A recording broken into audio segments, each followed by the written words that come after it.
David Avocado Wolfe. Avocado means, in Mayan translation, means testicle. All right, dude. What's up? Yeah. What's up?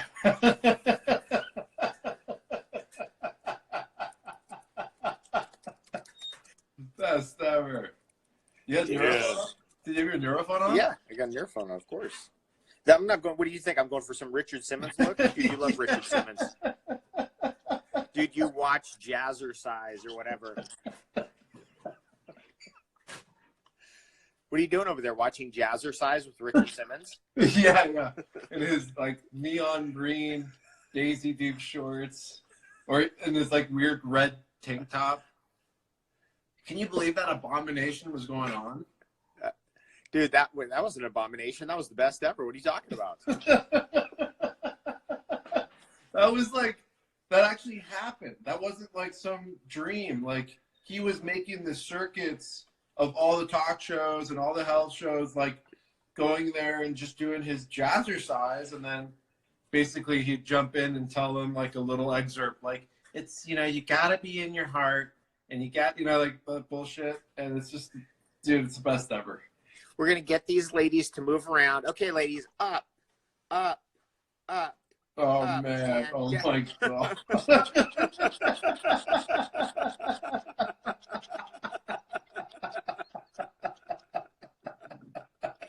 Wow, where is that guy?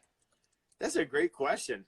That's a really, I mean, he's been gone for decades. I haven't heard I don't know anything about him. I never met him. Never ran into him ever. Maybe he's hanging out with Don Eddy, the vampire. Yeah, totally. How are you, brother? Dude, best ever. We're up here. It was a big, you know, today's really, it's warming up here. You feeling spring? Yeah, it's springtime's on. Like, Yuri and I were out in the yard today, and we're getting ready to do a big fire in the yard and start burning up some of the cardboard and wood that we'd accumulated over the winter, and stuff that need to be, you know, just cleaning up all the debris in the yard from the trees, the broken material that had come down.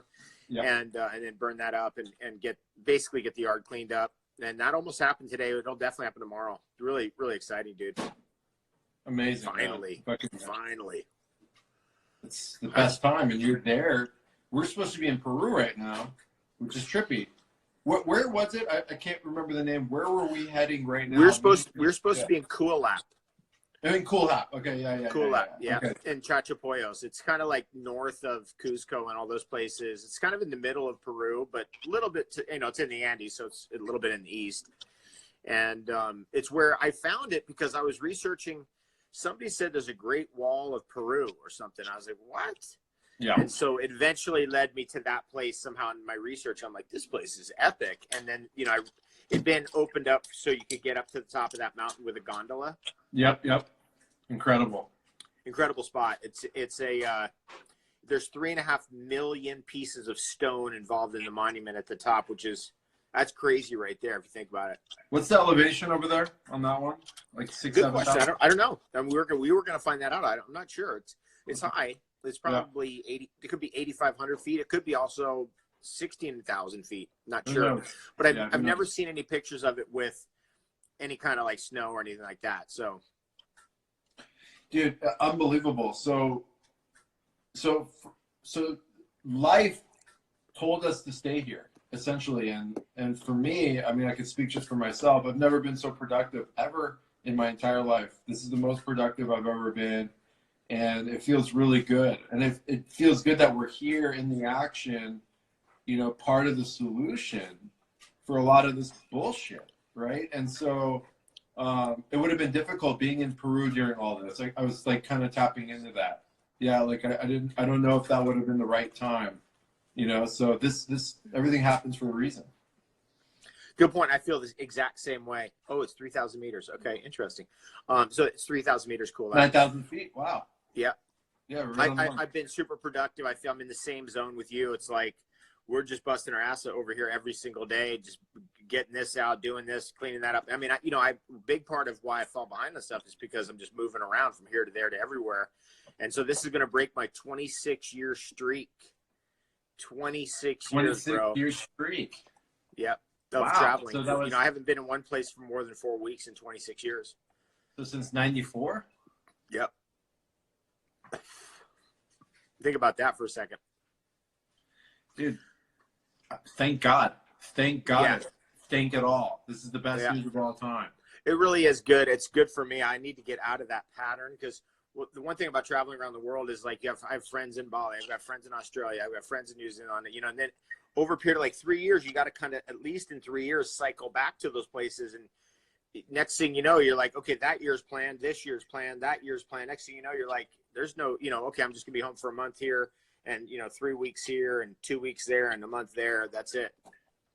I mean, if you're just joining us, I'm here with my cousin David, and this is how he's been doing it since day one. I mean, one second I open my eyes, he's rolling around on my couch. The next second, he's in another continent. And then I come back home from somewhere, and then he's on my couch again.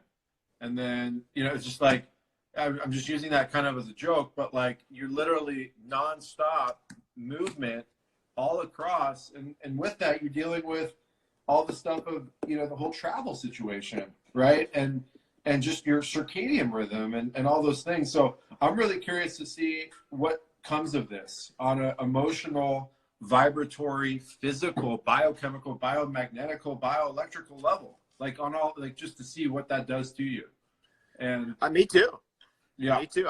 My whole adult life, I've never been in one place. My whole adult life. I mean, that's got to change. That's, you know, people are like, yeah, you know, like it's hard for people to even comprehend it. Because like you think like 26 years consistently every single month somewhere else, it adds up. And so that's basically like, you know, a way I've learned a lot of stuff because, you know, I met so many interesting people along the way. But, you know, in the overall picture of things, it's, you know, you don't want to be traveling that much. right. And conversely, it's so funny. I was just about to say, with that, the experience of not only being in so many places and experiencing so many cultures, but meeting so many people. And it's through the meeting of so many people that you craft a lot of your faculties, right? Because you're learning stuff from them, and then it's bringing stuff out of you. And then you're also perfecting a story. You're perfecting information because, you know, we all kind of carry our own composite of information. And when we start interacting with more and more people, that information starts to get refined. It starts to get cleaned up. It starts to get more specific. A lot of the fluff is shot, you know, kind of carved off, and you see what works. And then you have these relationships, and you see what works for them too. So, you know, you've done, I don't know how many retreats, how many live lectures. I can't even keep track. You're probably you're probably somewhere around 5,000-6,000 by now, right? Well, no, probably around over 3,000 for sure. Over 3,000. Like, do the math on that. 3,000 in 26 years. What is that? Does that work out to be? Let me get my calculator here. 3,000. That's crazy, man. Divided by 26. Yeah, that's about right. It's like 115 events a year. For a long time, there was some years I did 120 events in a year, 130 events in a year, 140 events in a year. There was some years like that. And then it would always drive to a retreat. And then we'd be at Eden Hot Springs for a retreat. That was a lot of my years. And then we'd get back on then we'd rest there for a week after the retreat and get back right on it and get going again. Incredible, man. Well, I'm really stoked that you're nestled up and having the best time ever. You know, Dude, it's thanks. just like, this is really good. You're surrounded by tribe, and you're at the holiest of holiest. And so that's another thing. It's not like you have to run. You have the best place ever. I'm in this beautiful situation up here, as you know, and we were able to, in the late autumn, get a roof on the back of this house, which was, you know, badly leaking for a lot of years and causing a lot of damage across the whole back end of the house. We got this beautiful copper roof on there, and wait till you see it. It's going to blow your mind. It's like a dream come true, and it saved the house. It's like now there's no worry, no problem. All's good. It can't build up ice. I remember you got that on there. Like last second or something. Last second. Yeah. Okay. Fantastic. So what do you want to get into? I mean, there's been so much information circulating about all these different things. I mean, I've been doing tons of lives. You've been doing tons of lives. You know, Cymbiotika is on fire. There's so many products. Detoxification seems to be a big, you know, center point of conversation. We're dealing with, you know, quote unquote, the coronavirus. We're dealing with this whole thing with 5G technology, all of those things. I mean, we can go any direction. Right now it's 7:15 Pacific Standard Time. In 30 minutes, it looks like we're going to be having millions of people in this entire plane of existence connecting on a conscious level, getting deep into their center point, and really putting heaven on earth and really pulling that energy here. Yeah, so if you go to globalpeacemeditation.com, I'm so sick of global. I'm so sick of it. It's so stupid. It's so bad. Like, it really, dude, it's so annoying. And just everybody has their little globe picture with their little flower of life on it. And it's so bad and so fake and so lame. It's really hard to deal with, I have to say. And then they're going to do their global thing, and they're doing, you know, their global codes, and we're going to do a global meditation, and we're going to have a global best day ever. And it's just like, dude, get off it. Like, stop, please stop it. Help. Well, they can't get off of it because it's spinning really fast. Okay. And good point. The centrifuge of the spinning is keeping them locked in, and that's why the oceans aren't spilling all over the place. Okay. All right. Dude, gravity's a motherfucker. Okay, so that Newtonian law, that Newtonian physics, my God. Okay, so globe aside, globular aside, what's happening? Let me tell you what I did today. So I just recorded an hour-long recording about what I think viruses really are. And I'm going to put it in my immunity summit, which I probably should put the link in there. And at some point here, I'm going to interview you for the immunity summit because we haven't done that yet. Yeah. So it's http://bit. It's free, by the way, to anyone, you know, if you want to join. Immunity summit. I'll pop it in here. And then click that link, and it's an email-based system. So instead of having it all up there somewhere where, you know, you can listen to any speaker that you want to at any time, it's, geez, how do I get this thing out of there? Anyway, let's leave it. And, you know, it's what it is it's like you get an email. The first one's with me. The second one's with Dr. Roop. The second one's over. Third one's over here. Fourth one's over there. Fifth one's there. And we just kind of go through all the different speakers and their angle on particularly immune system. I mean, that's what the focus of this is. Although I did have Santos Bonacci on, who's a flat astrologer. Yeah, dude, he's a maniac flatter. Maniac. Best ever. He's the best ever. I mean, that was great, dude. And he says, so on this issue, he says that everything, like all the planets basically are moving and waxing with each other. So the planetary energies of all the planets is peaking on July 20th, 2020. Interesting. Wow. And then he also, there was another date he said to watch out for, which is the December solstice. He said that's going to be a very interesting event. What's his take on that? Because you know my perspective. I was at the Oregon eclipse, and that Oregon eclipse that happened to fall on my mother's birthday, August 21st, that eclipse rocked me. It rocked my entire life. It rocked my energy. It rocked my health. I got bit by a rattlesnake 2 months later. I mean, I can go on and on and on. That was one of the most gnarliest experiences I've ever had in my entire life. I'm still recovering from it. And I was warned by a couple of Vedic guys, you want nothing to do with being under that eclipse. You know, Rahu is coming and stepping in front of the sun. And through Rahu and the sun, it's casting some type of, you know, some kind of software, you know, upgrade onto the earth, or something was happening essentially, and you're supposed to be deep in a cave somewhere, you know. So I don't know, what did you get any information on what he said about that? Well, he didn't say anything about the Oregon eclipse and you know, the eclipse that cut the United States in half, but the omen of that is not good. I mean, the Vedic civilization, which has probably been more astrological than any other civilization longer, really has bad things to say about Rahu and that event. So what they say is stay inside, don't go out under the eclipse, and basically hide yourself in a basement somewhere to avoid the negative influence. He did say this about this particular event that we're under, and it's still going on, where we have Pluto, Mars, Jupiter, and Saturn all in Capricorn, which is Saturn's house. Okay, interesting.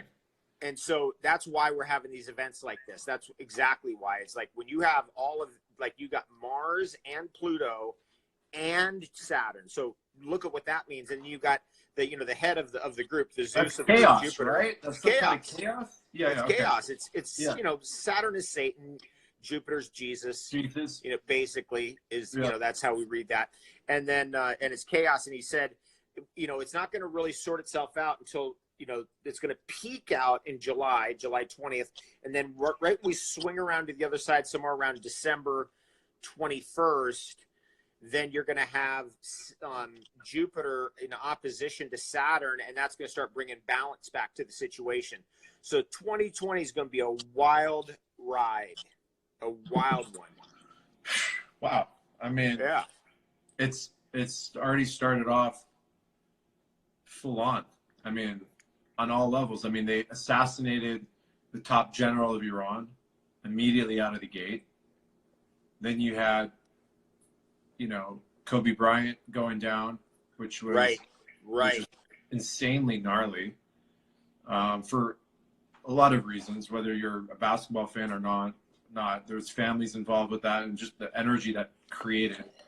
Yeah, and what it did to really one of the creative capitals of the world, which is Los Angeles. And there's a lot of dark things going on in Los Angeles, but Los Angeles in a lot of ways is still the light of the world.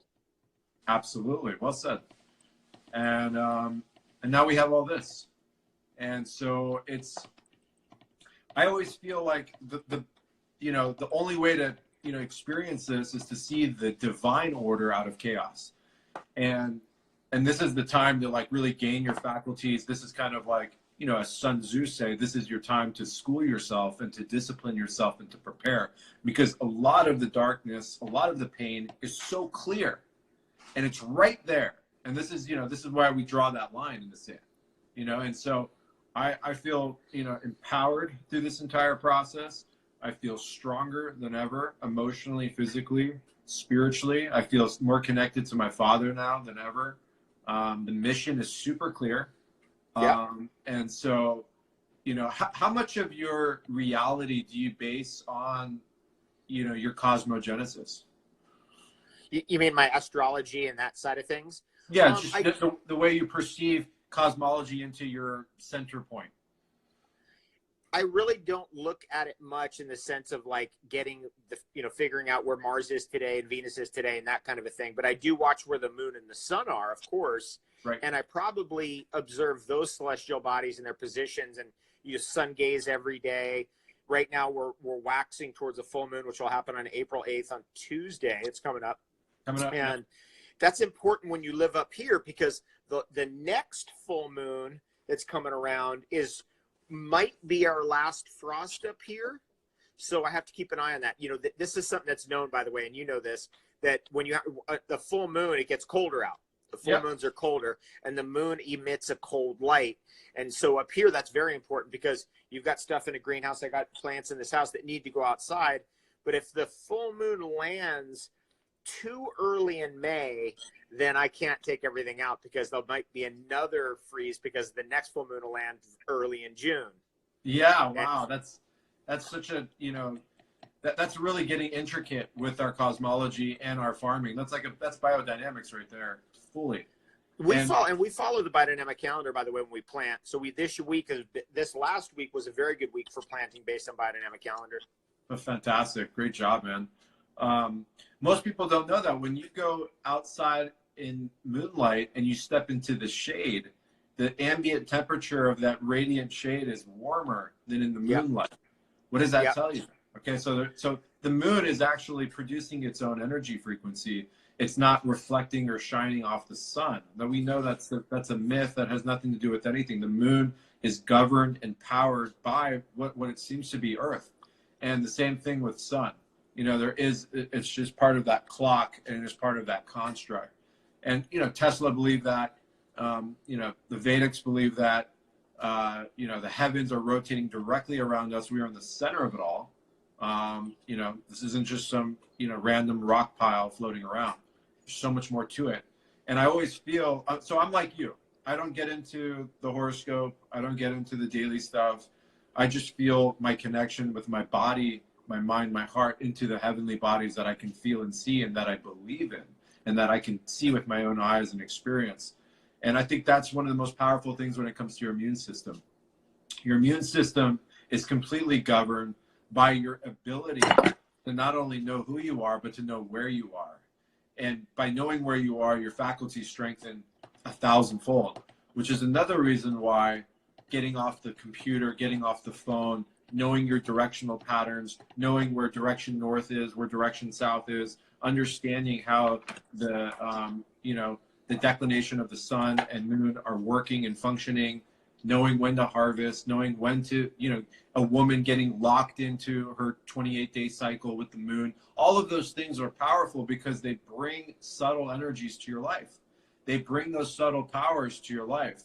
And when you start tapping into subtle energies, then you're opening yourself up to a power that is so exponentially higher than anything you could ever even imagine or seen in a movie or read in a book. And that's the alchemy. That's what alchemy is. Alchemy is not just turning, lead into gold. Alchemy is knowing who you are, where you are, and understanding how your body's working. We've got to get into a little bit, about the current situation, because you're totally right on all that. And it's, any event that's happening at this scale will have a reflection in the heavens. And I do want to get into this a little bit because, a lot of us, we grew up with a civilization that's so scientific that it has nothing to do with reality. Yeah. I mean, they've deleted everything. I mean, you can just look at like every tool of survival, like how are you going to make your own tools? What's growing in your front yard? What plants are around? What wild animals are around your house? How are you going to go forage? How are you going to survive? Those things are out of the picture completely. Gone. And so I'd like to bring people back right to this idea that I wanted to mention, which is your medicine is always growing right in front of you. Wow. That's the logic of nature. And so we got so smart, we got dumb. Yeah, absolutely. The Canadian government today said that there's nothing at all that can cure COVID-19 or stop it at all. There's no way it can be stopped by anything. And I was like, God, that's so stupid that only smart people would believe that. Exactly. And what is that smartness? That's a lifetime of ego. Yeah, it's like, right? I'm going to memorize this for class. I'm going to get ahead in my school teaching. I'm going to go to this university. It completely divorces you from your instincts. Yeah. Totally. Yeah, and absolutely. When you're disabled like that, and disabled from your primordial function, which I think that's a great way of saying it. You're disabled from it, removed. You are basically left as system fodder. You are basically left as a puppet for hire, and a puppet that is not only a sheep, but also acts as a sheep herder for everybody else.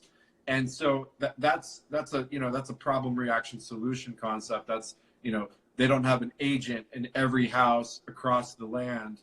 You know what I mean? So how do we do that? We do it with psychological warfare. We do that with, some form of a psyop. And, it's that old saying, don't be the nail that stands out above the rest. You're the first one to get hit.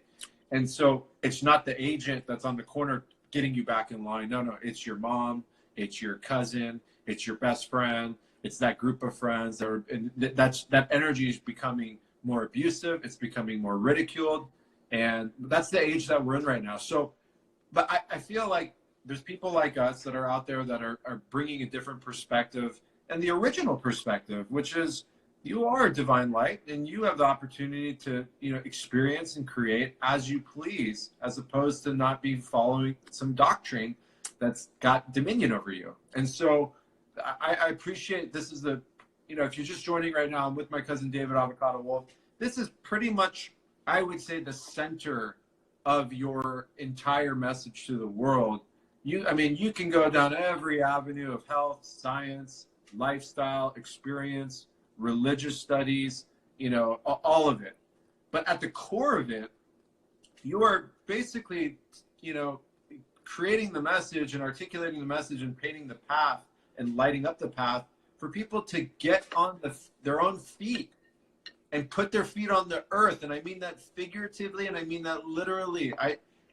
It's you have control of your entire destination, and it doesn't have to be boxed in by the commercial, you know, stigma and basically the system, which is so profound and has perfected its craft at boxing us in and limiting our reality. Absolutely. I mean, this is the biggest thing that we face. And once you become a sovereign being, you break out of the matrix. You literally, you got red pilled and you're out of the matrix. So all of a sudden you go, oh, this is what life's supposed to be like. And then you go deeper. Like what I like about nutrition is it's visceral. You can feel it. You go like, what's going on here? You know, I just finished this 21, I'm still in it actually. I'm 23 days into a cleanse. I did 7-day water fast with Rabina and Yuri. And, you know, that was powerful experience because I just worked right through. I'm like, that's what, you know, like last time when I was on the fast, I was with you and I had to fly from Calgary to Oregon and meet up with you. Yep. That was a rough one. I think that was day 4. So I was with you day 4, 5, 6, 7. And then we went to, or no, I was there with 5, 6, 7. 5, and then 6, we 7. went on day 7, we broke after the middle of the night, I broke the fast with the Omega. We went into the hot springs, Stewart Hot Springs, and then you drink a whole Omega bottle. That's right. Yeah. I like that health, because for me it's health, and let's define health. Health is, you know, having the ability to control your destiny in this physical body, right? Yeah. And be able to really feel your body and experience through your body, and respecting and having reverence for your body, which is so important. I mean, most people don't even have reverence for their body. That's how far we've gotten. We've gotten to that point. Good point. Yeah. Good point. And it's like, and what gets us there? It's the programming. Yeah. Right. The programming is like, you know, you're an animal, you're an ape, you're a monkey on some planet somewhere, and you know, some aliens dropped you off, and you know, it's survival of the fittest, and it's just this whole thing of nonsense that really causes the social Darwinism, right? That's part of it. But then part of that is, you know, it's like a dog-eat-dog world out there, and all this stuff that has nothing to do with like how nature works. You know, nature, every animal does not want to fight unless it's like mating season, because it's way too much of an energy expenditure for nothing. Yeah, that's exactly right. It's too much energy. We're wasting so much energy. We're sitting on the couch developing ulcers when we shouldn't be, because we're stuck in fear. We're stuck in pain. We're in 1,000 different other realities through the media, and we're living through those experiences of stress and gossip and fear and scarcity. That's why poverty conscious has never been higher. When you're dealing with these things, fear, pain, frustration, all that stuff, the last thing you're going to care about is taking care of your physical body. The only thing you want to do at that point is either pass that energy off to somebody else, or confuse your body and numb yourself out with disgusting food, alcohol, drugs, other things like that. It's really it's a genius plan they got. I mean, they really pulled it off. I mean, you got to hand it to them. I mean, you look at our economic situation. What is the center point of our economy? It's war, it's disease, and it's consumerism and usury and usury. All three of those are usury by nature, right? You're manipulating a population. You're putting people at war together. They have nothing to. No one wants to go to war. Nobody wants to be fighting. Nobody wants to be in disease state. We want to live in a beautiful health span and enjoy the best time of all time and crack codes and break free and transition into the next world a better soul. And it's like totally. And over the last what 7, 8, 9 generations, we've completely been obliterated. I mean, it's just starting from the turn of the 17th, 18th century. It's really gotten so gnarly. Now we're in the center of the materialistic world. We went from monotheism to polytheism to now materialism, and we're saturated into that. We can't even see 5 feet in front of us, and it's really crazy times. But again, it's the cosmic joke. It is. The cosmic giggle finds its way through all phenomenon and comes out, like it just somehow it squeezes through everything. And that's what's going on right now. There's so much hilarious stuff happening with, I've been loving the memes I've been putting out on my Telegram channel, which I should probably mention that. And by the way, Immunity Summit, I'll post that if you guys want to see that. There's my Immunity Summit, which I'll have Chervin in there soon. Boom, that's that. And another thing that we're doing is the Telegram channel, which I think a lot of you guys are following that channel. It's some of the memes that I got coming through there is so good. I mean, it's never been better. It's juicy stuff. So I've been having a blast with all that. Dude, that's the best news of all time. So we're about 10 minutes away from the meditation. So I'm going to ask you right now, everybody who's on here right now, do you want us to stay on this live and meditate with you through the process, or do you guys want to all log off? I'm open for whatever. We have 320 people on here right now. That's a lot of people. That's a lot of people. And I'm open for doing the global. It's just, dude, it's so bad. Dude, you love globulars. It's just globosa. That's when I was looking at cedar trees. I'm trying to get some trees in here for this season, right? That we planted something that's like tough, going to make it. Cedar's very sacred. Native American church uses a lot of cedar, and we did a lot of ceremonies with Native American church. And I was looking at one of the varieties, and it was called globosa. Globosa. Yeah, globosa. So everything's now, it's not globe, it's globosa. Dude, that's the best news of all time. Everything is globosa now. Anyway, so if you'd rather do the globosa meditation, what's everyone saying? Everyone's saying together, stay on, stay on, stay on, together, stay on. Okay, let's all right, stay on. Cool. We're gonna go berserk. Hey, so I don't know if you caught wind. Did you see this? Yes. Okay. Yeah. It was interesting. I did watch that because I really wanted to know what was in there. So it's two liquids, right? And then one's on the inside of the other. That's very interesting. It's a double toroid field, which Correct. is the whole Victor Schauberger idea. That's what a tornado is, right? The whole double spiral, right? That's the whole secret of the implosion technology. Austrian. Two of the main scientists are Austrian. The rest are German. Interesting. Hold it up there. That's a cool one. I'm really stoked at that technology, and I'm glad to have you, have isolated the product for us all. I can't wait to get one. Yeah. I'll send you all the stuff on there, all the documentation. I want you to look through the studies. I want you to go through the studies. We'll go over it together. Okay. It's full on, man, because not only is it protecting you from Wi-Fi radiation and 5G, but it's amplifying your own signal. It's kind of like putting your feet in the ocean, because that's a tree, right? How does water get up on a 300-foot redwood, from the roots of the earth? It's not soaking it up like a sponge up there. The roots are pulling in that information in liquid. How's that happen? That's implosionary energy, right? It's implosionary, and actually, it's interesting. What happens is it's very similar to how our joints are created in that particular example, and that's one of the reasons why you never want to have a joint opened up to the atmosphere late in life, like have a surgery on your joint, because then you're going to have real problems. Because what's happening is your joints work by a negative pressure. So, for example, if I put a needle, like a acupuncture needle, into someone's knee, and that knee is healthy, it will pull the needle in. If I put a needle into an unhealthy knee, inflame me, it's going to push it out. And that has to do with a change in the pressure on the inside. And that pressure has to be a negative pressure, meaning it has to pull it in, because what your body's trying to do is pull a suction. It's trying to create a vacuum in the joint region. And that's one of the ways that your joints work. I mean, just going on mechanical laws of the outside world doesn't fit on what goes inside. This is a very important discovery and very important point. What goes on in the inside of a tree has nothing to do with the laws of physics that are going on in the outside. It's a completely different world. It's a completely different world. It's a different environment. It's a different scientific experiment, actually. And yeah, and one of the main things that I want to bring up, and it's almost never talked about, is why is there a bark? Why a skin? Why a separation? Why are we sealed off from the environment? And it has to do with the negative pressure. Otherwise, you can't move your fluids around. Dr. Cowan's been talking about this really in a cool way. And I did a video for the Immunity Summit addressing some of Dr. Cowan's stuff, by the way, because a lot of people have been asking me about that. Right. And his whole thing is, he takes Steiner's whole position that the heart can't be a pump. That's been my position for 26 years. Long time. It's there's no possible way you can take a turkey baster this big and squeeze it through a capillary that's the size of your eye capillary. It's the most silly and absurd thing. It's the most ridiculous thing I've ever heard in my entire life, hands down, not even close. This is that's how bad it is.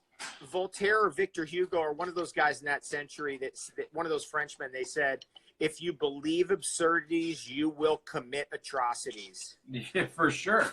Yeah, because you're uncapped on your stupidity, right? And it's reckless abandonment at that point, and then you're in like complete ego, and then you go down this whole. I mean, look where we're at in terms of health. Yeah. And so with the medical scientism is going to exploit this so hardcore because they know that their last vestige of medical power is in the harmonic deception is in medicine. They got everybody believing that medicine's figured this out. Medicine's so great. Medicine's the best thing ever. Look at how great this medical system is. And they know it's eroding, or, you know, at the highest levels of the harmonic deception, they know that trust in medicine is eroding quickly. So that's why they go, boom, you know, throw the virus at them now. That's what I think is really behind this. I'm with you. I'm with you on all that. I do see that there is a revolution that's happening right now. I feel it because at some point we were going to hit critical mass in terms of the abomination and of the failure, right? At some point, people were going to pump their fists and kill the witch, right? At some people, they're going to burn the house down because they can't take it anymore. When the guys or they're going to storm the castle and go and get into the dungeon and you know, free the children. And you know, this is an old story, by the way, mythologically, exactly. of the people finally have enough of it. They storm the castle and they find atrocities have occurred in the dungeon of the castle of their leader, their king, their queen. We're right there. We're right there. And it couldn't be any other way. Because, you know, and Steiner said it. He said 100 years from now. He said 100 years from now, we'll be in the center of it, of the harmonic deception. And what were the dates on that? It was like 2016. 2016. Yep. And then he said we have about 20 years. I believe he said 20 years or 25 years. And then if we don't right that ship, we enter the 8th sphere, right? And so the 8th sphere is like that, you know, that Terminator 2 Skynet reality. And it just shifts into like even a lower consciousness field, right? Where we're just dropping and dropping and dropping. And the genetic code changes. And then we're basically rewiring our entire, you know, primordial existence at this point. It's like it becomes a cartoon. It's so trippy when you really think about it. I mean, like, you don't have to be on some type of, you know, psychedelic. If you drop into like what this construct is, it's very trippy, right? It's like, what's going on here? Is this real? This construct that we're in is you know, it's very obvious that there are forces in this construct that oppose us for our own evolution. You know, at the highest level, it's for good. Right, in that sense. But it's also very obvious that it's coming to a head. I think that's very clear. There's never been more truth out there to the people than right now, ever. And that's why you got people like, I'd rather die. I'm going to tell the truth. I don't care if I die. It doesn't matter. You know, I'm committed to the truth no matter what. And there will be more and more and more of those people because the oppression and the slavery that's disguised as freedom is no longer being bought by more and more and more people. The health of our system and the health of our healthcare system, you know, the disease care system, is more and more obvious that it's a fraud. More and more clear that it doesn't do anything good. It's actually killing people. Very well said. Here we go. We're gonna enter into the meditation right now. How long is it for? Good question. Let me look. As the world spins. Let me see how long our global meditation is going to be. Let's check it out. Where is this at? Right here. Is this it? Let me find our global meditation here. As the world turns. As the world turns, so do the days of our lives. 20 minutes. 20 minutes. 20 minutes. So we'll just like sit here, or we'll Okay, so what they're recommending is use your own technique to bring you into a relaxed state of consciousness. State your intent using this meditation, and I think what my intent is, and I think yours is to bring a deeper awareness to all human beings, so they become more and more aware of their situation, of their life, of their body, of their health, of their divinity and nobility. The third thing is visualize a brilliant white light emanating from the central cosmic sun, which, you know, is just totally silly. I can't even read the rest of it. But then we want to visualize this light transmuting all remaining coronavirus on Earth, disinfecting all infected areas on the plane, healing all patients, removing all fear associated with this epidemic, and restoring stability. We probably should get in our hearts somewhere, there are people who are suffering very badly. There's this whole thing, it's like, oh, it's all fake, or it's all 5G. And, you know, I've been talking to doctors all over the world, people all over the world. It's not. It's real. No. People have been lit up by whatever's going on, and people are suffering. People are suffering, and there's something going on that's really intense, which you can't even breathe. And I was listening to a doctor today who said he says ventilators may injure the patient. It's that bad that ventilators may not even be an appropriate solution to what's going on. So if you get it that badly, if you're elderly or something, so let's put out some prayers of that. And then we want to visualize the course of events after that's going to guide us out. That's going to guide us out of these troubled waters. Your true self is immaterial. Your conscious is ethereal. It pre-exists your body and transcends the material. All aspects of electromagnetic frequencies that emanate from our heart can culture and create all magic in life. It's completely limitless and an unlimited supply of energy. So where your attention goes, let that energy flow. We're in this harmony together. Nobody gets left behind, ever. Well said, bro. Thank you, Rev. Okay, so let's get into that technique of just a relaxed state of consciousness. Relax your body, relax your shoulders, relax your eyelids, relax your breathing.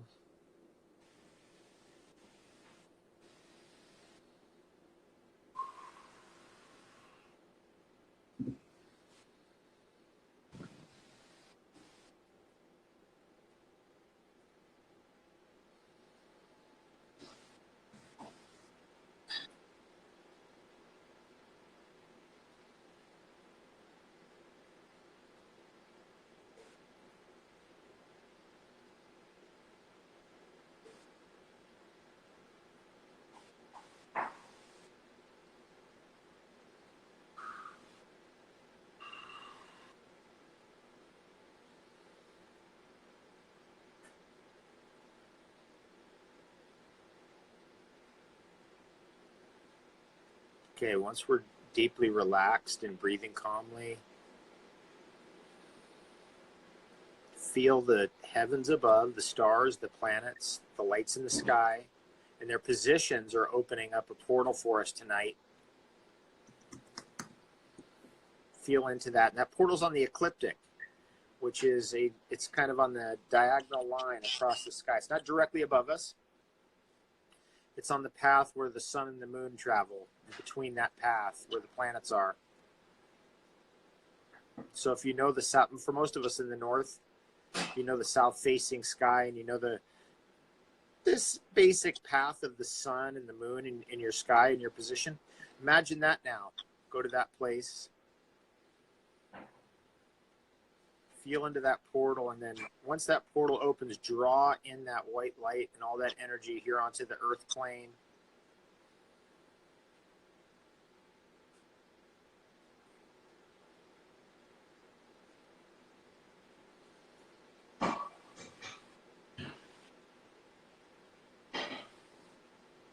Giving access to those who are ignorant, unknowing, innocent. Giving them access to their higher faculties.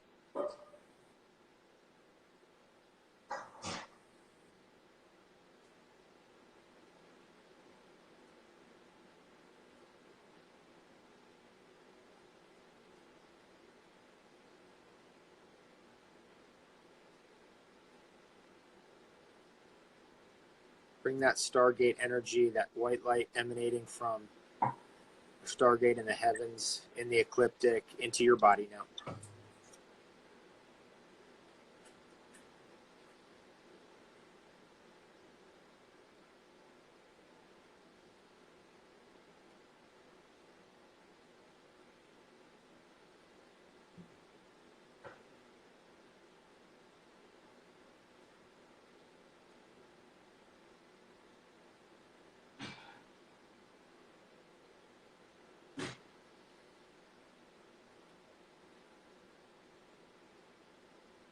Now see if you can tune in with the tens of thousands of other people all over the earth meditating right now for a solution, for healing, for a light. Give them a light in this life, a hope.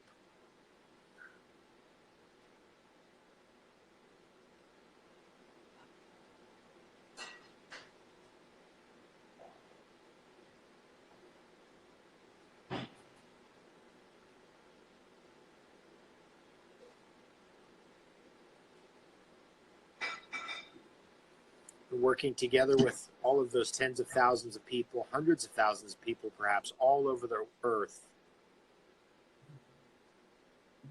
Let's work together to transmutate the energy of fear, the energy of hopelessness,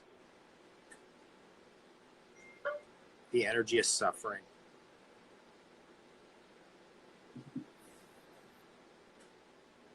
Let's do that for the next few minutes together.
Stay with it. Stay in it.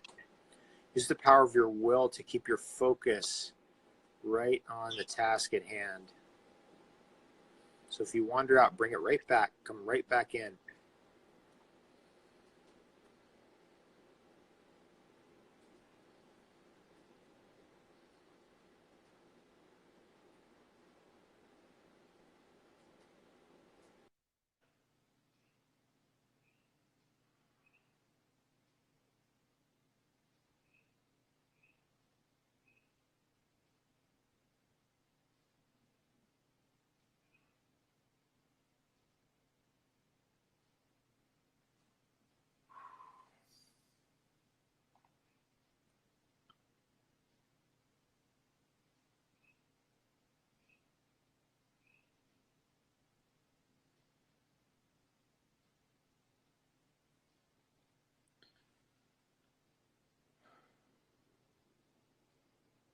I'm feeling everyone who out there who's suffering,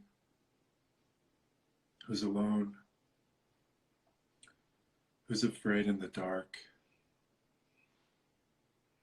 who doesn't know anything, scared, confused.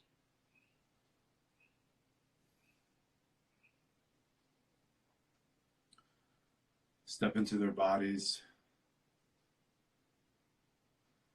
and the way you step into their bodies is you have complete gratitude for the awareness and the life that you live, the reverence of who you are, where you are, and why you are. And with that reverence, we can make a change. And we develop those energies and those strategies to help people. It's the only reason why we're here.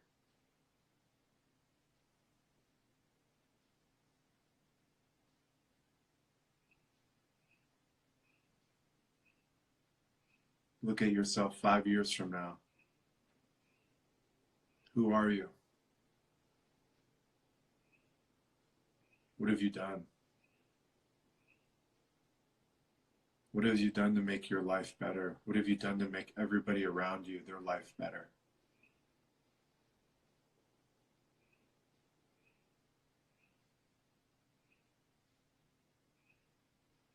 Step into your masterhood. Step into your reverence for life. Work through the trauma. It's not yours. Our mother takes on so much for us.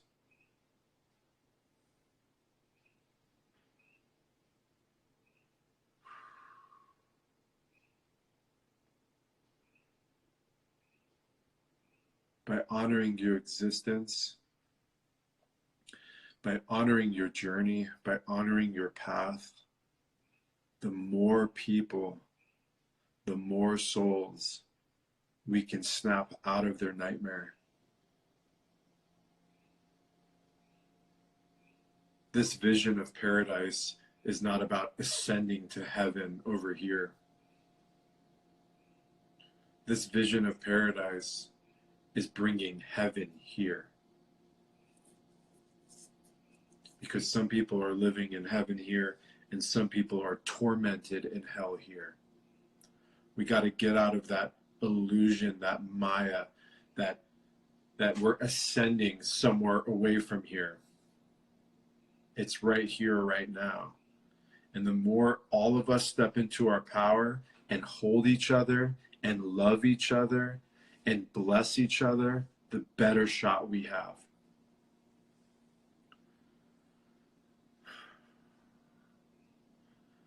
Let's do a little bit of diaphragmatic breath work right now. You can do it at my pace, or you can go off on your own. Okay? So essentially, we're going to be breathing with our diaphragms right now. And let's do 15-second holds. Okay, so first diaphragm, lead up to the chest. Let's start in 3, 2, 1.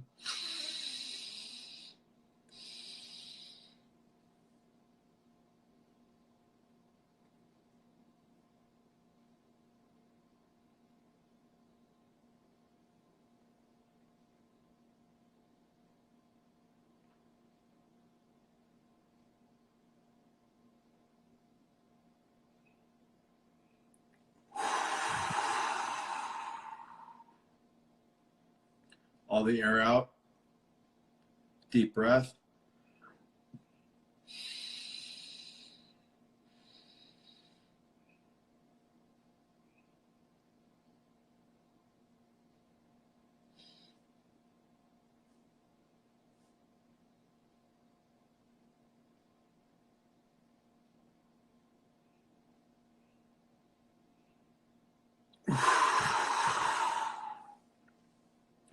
Create the space and energy for all things oxygenated and all things in the body yearning for that love. Let it come through the breath. So when you take in that breath, you're bringing in life force, you're bringing in empathy, you're bringing in awareness and compassion to every cell in your body. Are you ready?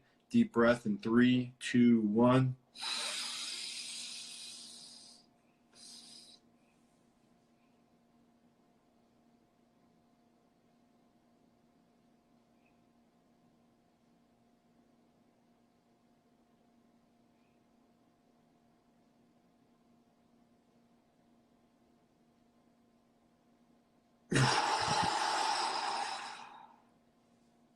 Stoke the fire right now. Stoke the fire. Remember, we program every amount of essence that comes into our body through our pranayama, through our breath.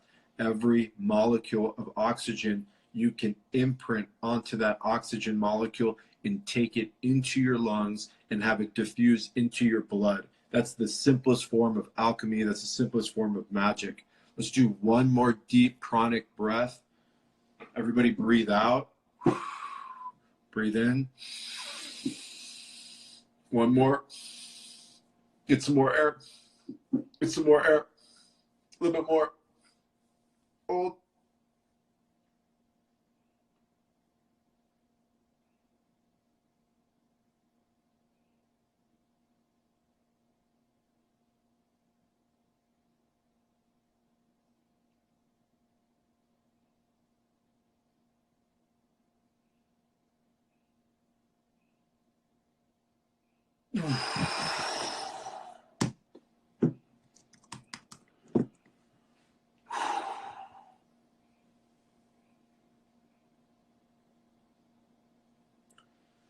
The reason why we're all here tonight, and the reason why we're all here today, it's not coincidence. You're not in my life for coincidence. I'm not in your life for coincidence.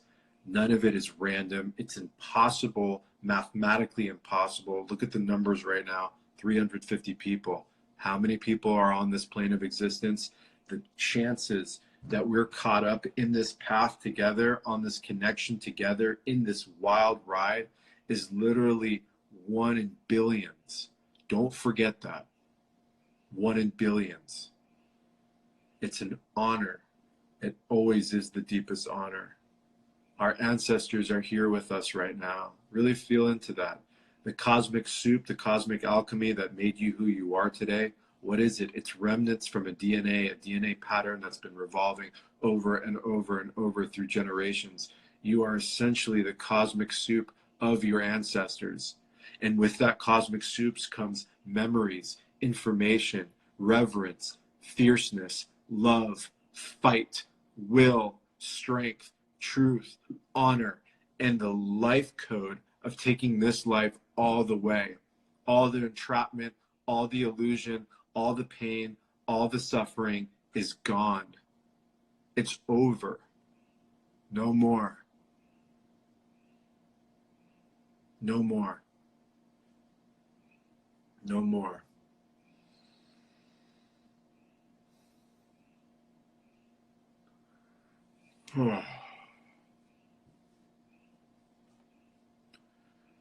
Everybody love each other, send each other love, communicate with each other, be part of the same existence together, melt in each other. There's no separation between me and you. None of us are separated. We all come from the same source. The fierceness, the fire, the honor, the reverence, the love, the encodedment. Everything that I do is to not give you something. No, it's to create encoding within you. That's the real seed. That's the real message. That's the real love. That's the real harmony. That's the 432 hertz. That's the 528 hertz. That's the geometry. That's all of it. The awareness is so powerful and it's so real. If you're crying, cry. If you want to scream, fucking scream. If you want to love, fucking love. This is our life. This is our opportunity to live, to create a ripple effect. What we do now will echo for more than eternity. It will always be intrinsically within us. There is no degrees of separation. There's only the realest heartfelt love. And the way we get to that heartfelt love is we remove the program and we sit in our fucking power. I love you guys so much.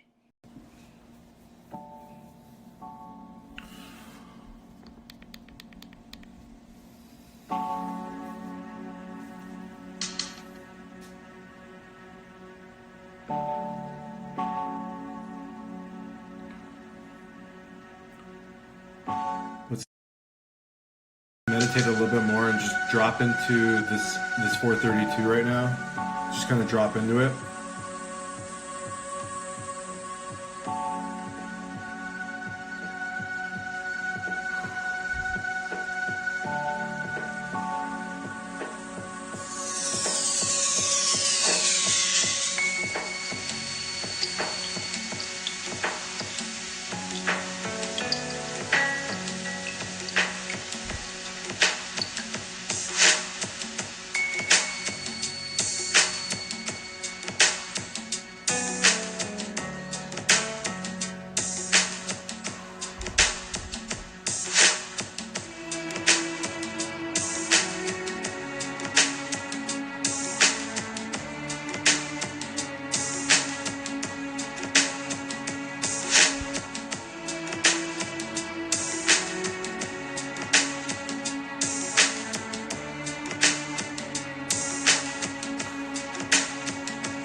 we kept going with that meditation. It was pretty powerful. Awesome.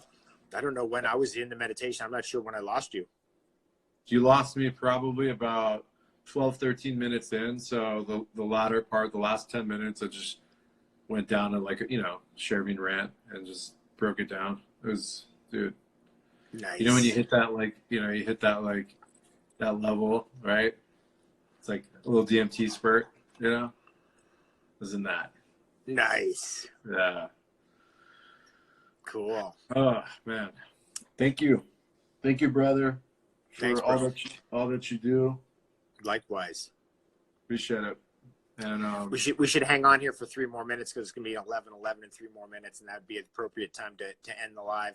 We got folks from all over the world on this call. It's really cool, and reaching out there to all you, basically all our extended family. Really wonderful. There's Ethan over there at Noni Land. There's Rachel from Yoga Girl. Nice. There's Kate from Australia. There's Jenna. That's a bunch of Cymbiotika tribe here, of course. Yeah.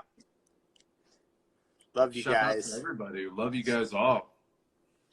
So cool. Oh. Really, really interesting and neat group of people. Thank you so much. And we'll be back. By the way, Immunity Summit, I'll have you on. I'll get you on next week, and we'll get you into one of those episodes. It's really a cool thing that's going on because we're getting every perspective: emotional, physical, mental, spiritual. And that's what I want you to address, is come in and really address it all. I think you're going to be one of the guy who kind of brings it all together, because I had Ron Teagarden on yesterday, and he's like, Shazandra. Chris, the Taoist immortal, the 12 elemental.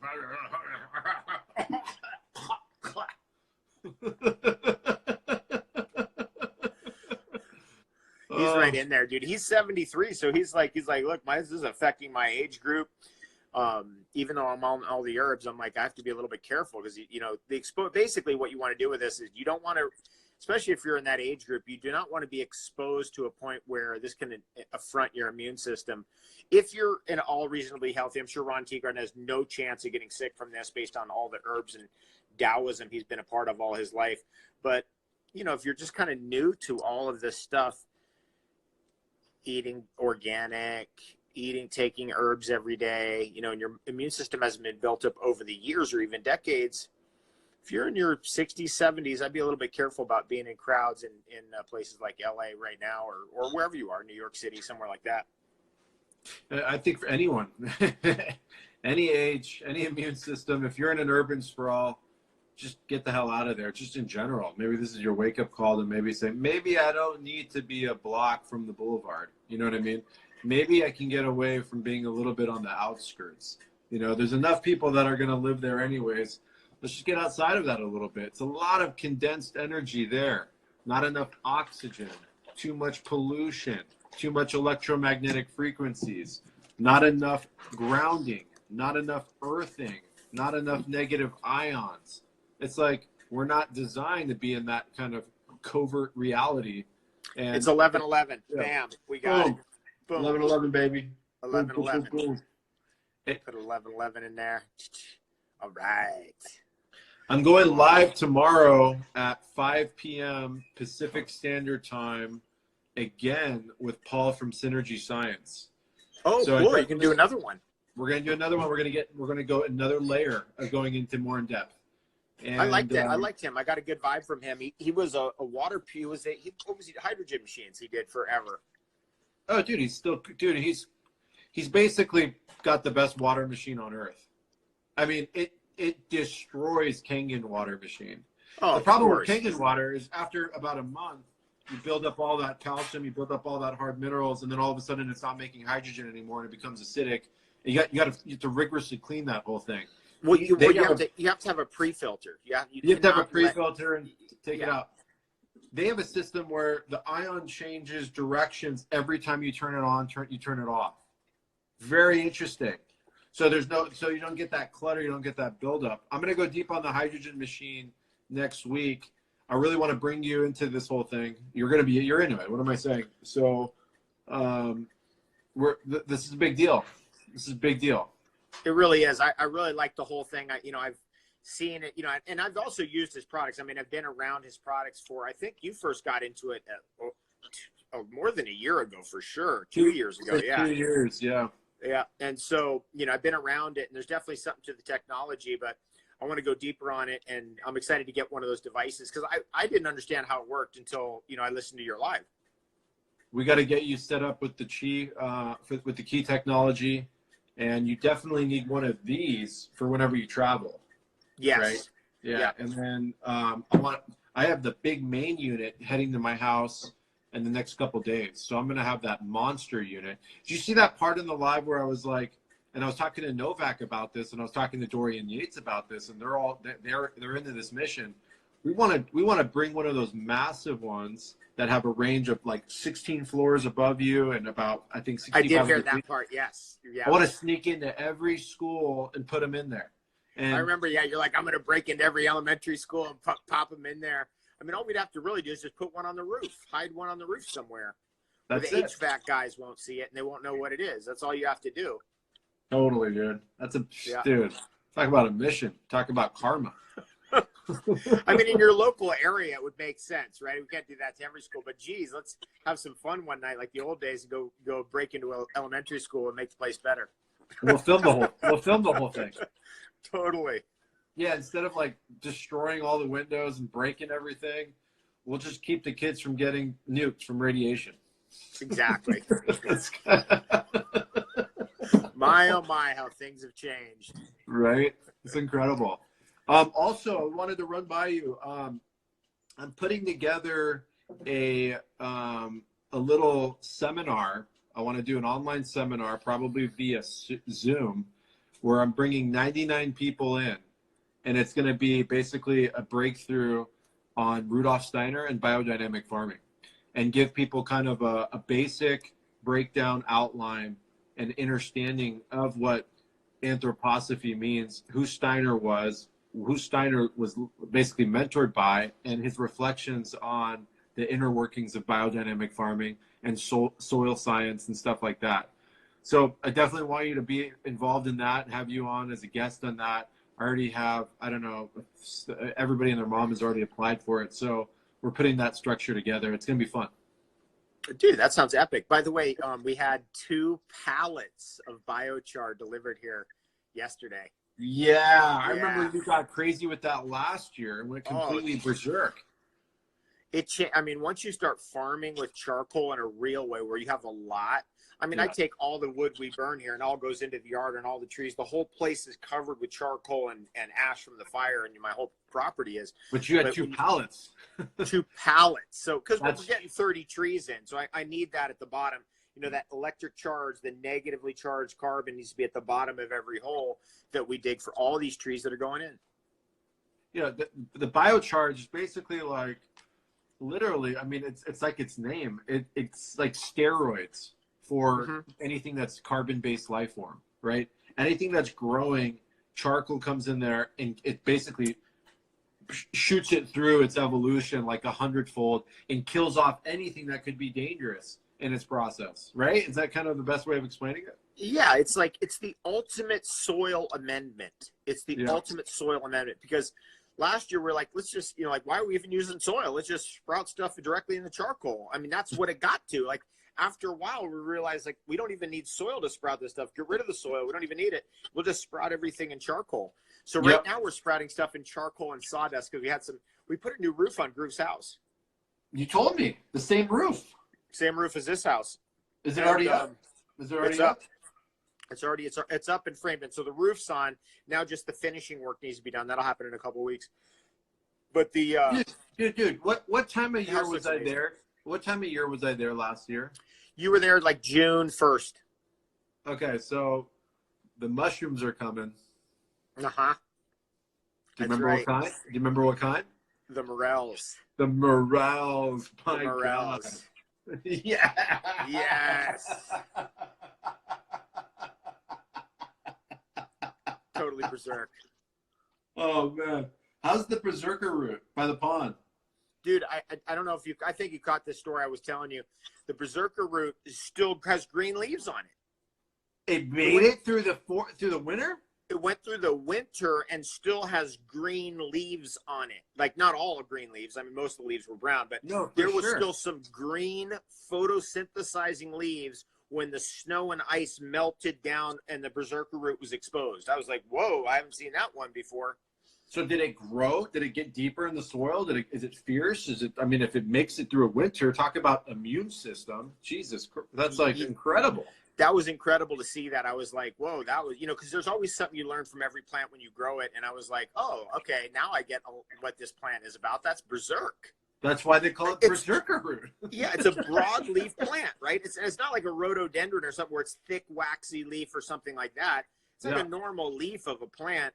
And it was like, whoa, that thing's, all of them, by the way, every single one on this property that we planted had some green leaves on each one. Jeez. That was trippy. That's vortex energy. Yeah, so it's just resistant. I mean, dude, that's so nuts. I mean, how could that be? Incredible. I mean, it's alive. It's got a consciousness. It's got reverence for its ancestors. I mean, all of it. I mean, these things have a spirit, right? Mm-hmm. So, and it can cope with those mechanisms like 30 below, right? And it probably has an on and off switch where it goes into some type of hibernation mode. That's the only thing I can think of, because in the dead of winter at your place, forget about it. I mean, everything else there dies off. Right.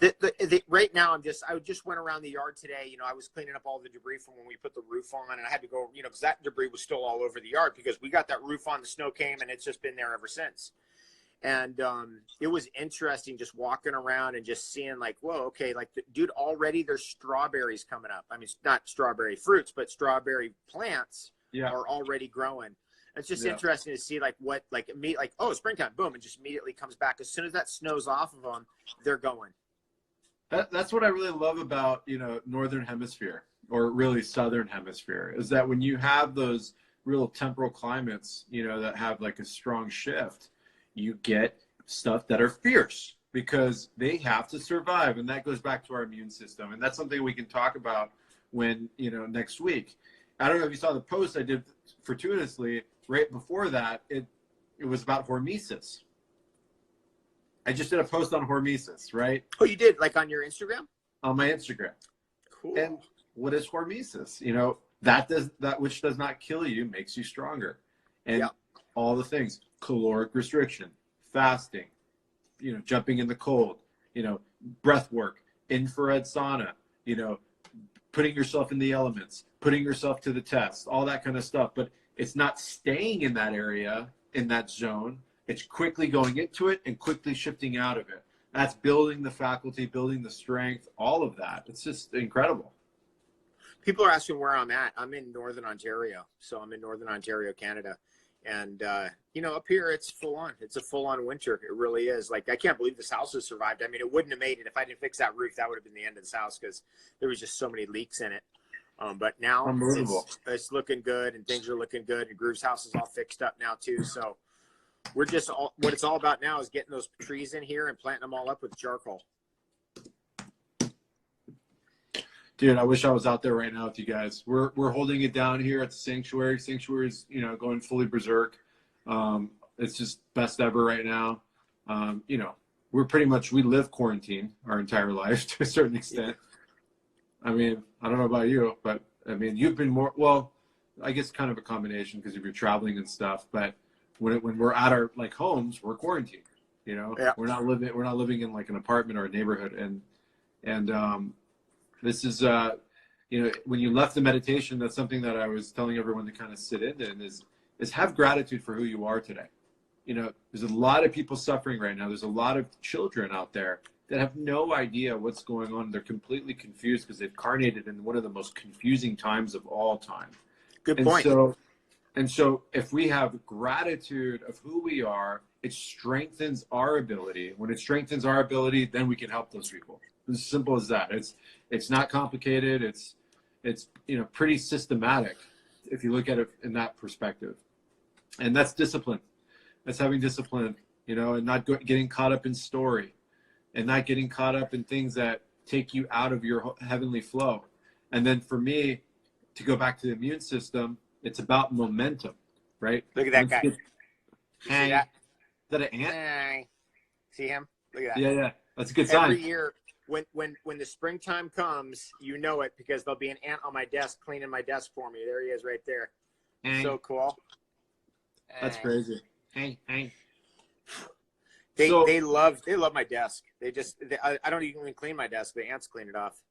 Yeah, because when you eat, you're like berserker frenzy, right?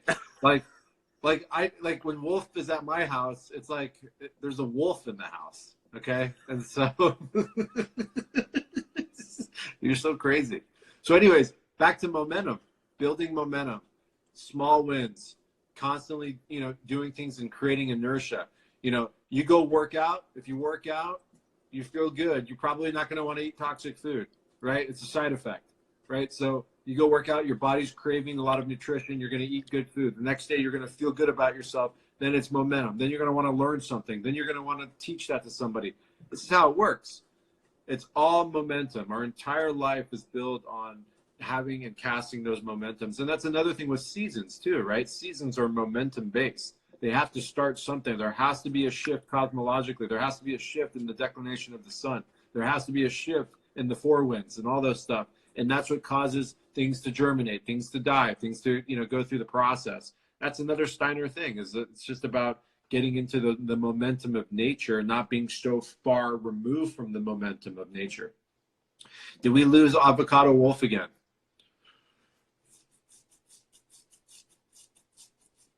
Everybody, did you guys enjoy this live? It's Saturday night. Is it Saturday or Friday? Saturday. I'm going to go get my stretch on. I'm going to take shots of my Shazandra and mushroom tonics.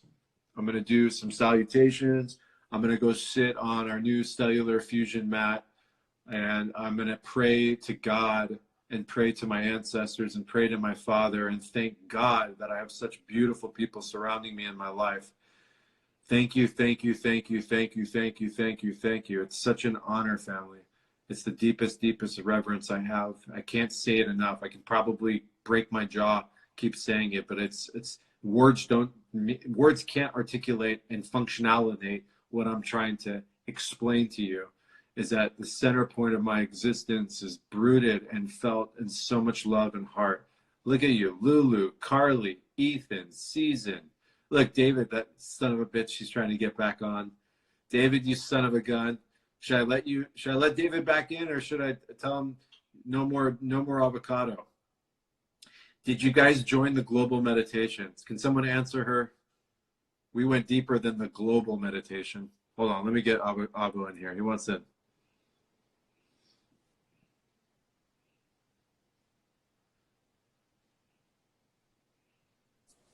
Dude, that was a trip. My phone overheated. Overheated? It overheated, yeah, because I'm near the fireplace over here, and suddenly it said emergency. Your phone's overheating. I was like, what?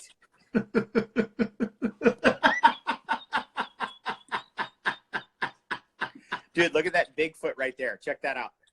Oh, dude, look at that. Boom. Is that his hand or his foot? Foot. Yeah, okay, okay, so let's just forget about everybody for a second. All right, hold on. Okay, so it's just me and you. All right.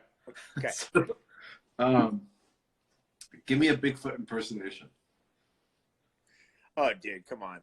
Come on, please. I'd have to be walking around or something. I couldn't just do it. You could do the audio a little bit. Dude, no, it'd be too loud. I'd be going berserk. So tell me about your respect and love for Sasquatch. Well, I've had one incident with him here that was just a shocker. And it was it was about January 3rd, 2017. And Steph and Taryn were here, Monatomic. Yeah. And we were writing music and stuff. And I was basically waiting I was doing a 3-day water fast. And I was listening to a lot of Bigfoot stuff when I was in the bathtub during that water fast. Okay. And just like 3 a.m, I was super hot in the bathtub because I was just like, it was kind of like sauna style, or you get in super hot water and just go for 35 minutes and you get out of there and you just lay down for 45 minutes and just cool off. Yeah. And it was about 3 a.m, and I get up and I go out the side doors, minus 37.5. It was minus 37.5. It was so crazy outside. And I was like, I'm going to go pee on a bush outside. You know, obviously it was snow or whatever it was. And dude, I heard a distinct wood knock, like click. And I was like, what the heck is that? Close. Right, you know, very close to where the morels are. Right over the right over, you know, where the sink drains out. So that woodshed, by that woodshed? By the woodshed, but below it, you know, there's like we call it the ginseng garden down there. Absolutely. It's like lower down. It's the part you can get as close to this. That's the part you can get as close to this house without being able to get to you. You know what I mean? Like it's this closest approach you can make. And it freaked me out. I have to say, that was my only incident where I was like, there's no explanation for that. It was so like dry and cold and low pressure outside that there was no mistaking what was going on. It could not be anything natural. It was like, that's a Bigfoot thing where they go click and they clack two pieces of wood together. And I'd been into it, you know, for probably 2 weeks at that point, like listening to all the videos and stuff and kind of getting caught up on all that stuff. And that happened. And I was like, I was in like a towel after, you know, 3 a.m. I was like, I'm not dealing with this right now. I'm too tired. And so I came back in and just laid down, went to bed. But that was my only incident of anything ever happening like that. Interesting. Yeah. So when was that? That was around January 3rd, 2017. January 3rd, 2017. And so our opinion on the Yeti or Sasquatch is that it's a quasi interdimensional being that's been here, that's occupied these territories, occupied the land, and they have some type of energy where they can transmute into a different vortex, and that's why they're living kind of like a camouflage lifestyle. And they don't want nothing to do with humanity. They're a species that, you know, is above the pay grade, I would say, of the lower energy vortex of what humanity has become, right? You would think that the scientism crowd would jump on this and say, there's our missing link, you know, that's our half ape or whatever, but they won't touch it because of the psychic phenomenon associated with the Sasquatch. Yeah. They won't touch it. So they just go, it doesn't exist, it's all fake, it's all BS. It could blow up in their face, right? Yeah, it's one of those things where you go like, what? They're not, come on. It's like, this is your chance to get your missing link and cinch up your theory of evolution and all this stuff, but they won't touch it. So it's interesting how their mystery just defends themselves. Like if I ever ran into a Bigfoot, I actually would only tell you, or, you know, people I know, I would never actually tell anybody, or definitely would never try to shoot one or anything like that, because there's no way we want to disturb the life of a being like that. It's just not, it's like you either get it or you don't get it. It's the unholiest of unholies. And I think a Sasquatch will only allow you to see it for the most part unless it's injured or sick. That's my opinion. I don't think that I don't think anyone who's not carrying that vibratory field or in that frequency will see a Sasquatch unless it's sick or injured or there's some kind of distortion in the field. So, to your point, many years of people researching the Patterson film, that 1967 film where, you know, everybody thought, oh, that's definitely a guy in a monkey suit. And we all grew up with believing that was a guy in a monkey suit, but no one has ever debunked the Patterson film. Even the best special effects people in Hollywood could not debunk it. But somewhere around 20 years ago, somebody realized that there's something really interesting about that film, and that is the quadricep, the right quadricep of that female Bigfoot is ruptured. There's a disturbance in her energy field. So there was an injury that happened in that being's life, and then that person went to all these different specialists and doctors, and they realized that's actually a real injury that a person can have. And so that tells us something about how that film was even possible to have been taken. That's interesting. Yeah, wow. That came together perfectly. I remember you talking about the metatarsal on the foot and how it couldn't be a human foot by the way it steps. and the way that the heel comes down and collapses, right? The front part of the foot. We don't have that in our feet. Our feet don't have that lock, that hinge. The Bigfoot has a hinge in front of their ankle. So if you take like a foot, I don't know if you can see my foot right there in the front, that they have a hinge right there. So all apes have that, by the way. All apes have that hinge, but we don't have it. We have an arch instead. And so that allows very quick mobility upward. Interesting. Right. So, like you want to go up a tree, boom, you have an extra oomph to push up a tree. It's called a mid-tarsal ridge. Yeah, the mid-tarsal ridge. Best ever. And that can't be, nobody could have faked that in the 60s. The Patterson film in particular, that famous film, it wasn't just that they got that film. They got the footprints, they cast the footprints, they followed those footprints. They know exactly where that Bigfoot went right after the film was taken. That was all filmed. That was all recorded. How could you fake all of that? It's not happening, especially in 1967. And then on top of all that, the mid-tarsal ridge was in every footprint. So that's a way you can tell a faker from a real legit creature, because when you're walking in sand, you can't actually press deep enough with all your weight because you're not heavy enough.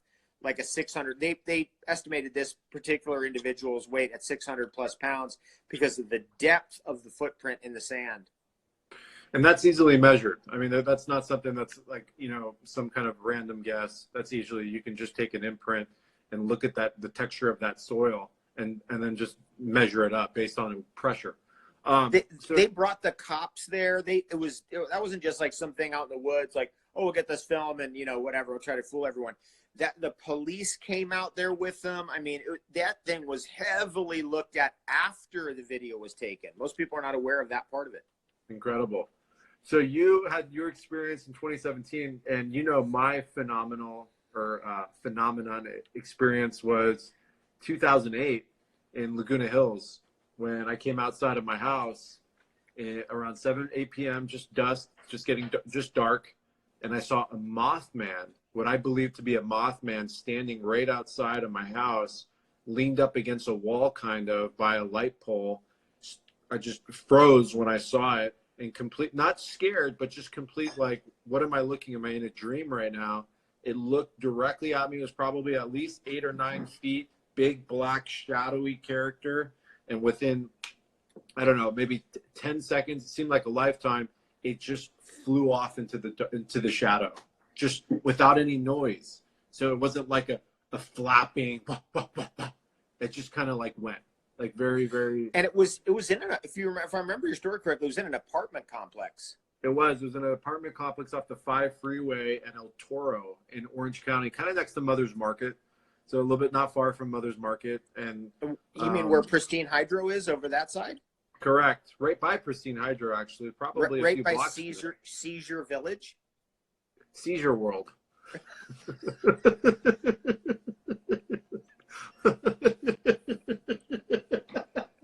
It's called Leisure World. It's like, dude, you got to really like be on your A game when you're driving around there. Let me tell you, dude, it's like bumper cars. I remember. That's such a trip. I remember that you telling me that story. And back then you're like, you couldn't comprehend. You just went out to get your keys or something. And you're like, what was, like, you couldn't even tell anybody. Who was I going to tell? There was no one to tell at that time in my life. I mean, there was no one that could even sit to that could comprehend that and absorb that and at least give some perspective. It was so egregiously outrageous, and once you start getting into the ethereal plane and you start looking outside of what we've just been solidified and taught in the material world, then you start to realize that, it's not how it is in the movies. It's not how it is in the structure. It's not what they're teaching us in school. There's so much more to this reality. We've lost the elements of the forest. We lost the magic. We lost the wizardry. And if so much of that exists, and our consciousness can create it. I mean, that's another thing. And not in a disillusioned way, but it's, what you believe in, what you attract is real. And so you start opening yourself. But that was a big shock. That was like, hitting toad medicine out of nowhere, right? That was like a big kaboom in my life. And I'll never forget that. I'll never forget how it made me feel more than anything. It wasn't so much the optics. The optics were outrageous. I'm trying to compute what I saw, but the feeling I had, that what that drove into me, dude, that day was fucking life-changing. And that's a good thing, right? So something can just happen, and all of a sudden your entire life and the energy of your life can immediately go into a different direction. We take things for granted. And that's why we're not running into hypersynchronicities. When you and I are in the holy flow, right? There's power to that, right? Because obviously something brought us together at such an early age. Our families, all that stuff, right? And so that's divinity. And the fact that we're on this mission together is even more divinity and more assurance. And that's why when you and I are flowing so well, we hit hypersynchronicities 24/7. I mean, nonstop. And we're open to receive those hypersynchronicities as well, because we're aware of them. We're not, and we don't take it for granted. We're, oh, okay, whatever. No. We're not trying to push it away with our consciousness and impose our self-limited viewpoint. Our doubts, or like, we're not trying to push away reality, basically, is what that means. We're not trying to get away from reality. We're trying to be in reality. Exactly. Like get realistic, bro. What are you talking about? That means get fake. You're in an illusion. Like you're a puppet. Your reality is so limited. I feel so sorry for you. Yeah, no, it's so managed, and so a lot of times it's silly. It's so silly. It's like, it's so limited, so silly. And right, I feel sorry for people who are trapped in that. It's like, oh man, it's like, it is one of the worst traps to ever be caught up in.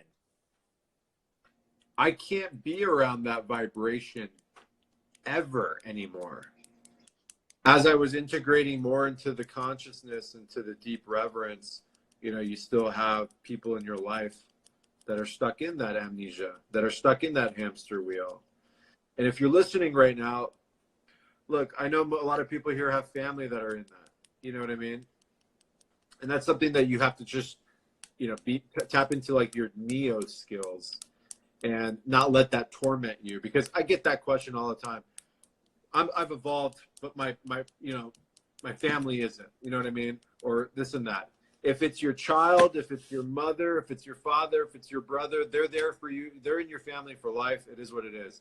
If it's someone you're married, you might not have to think twice about it.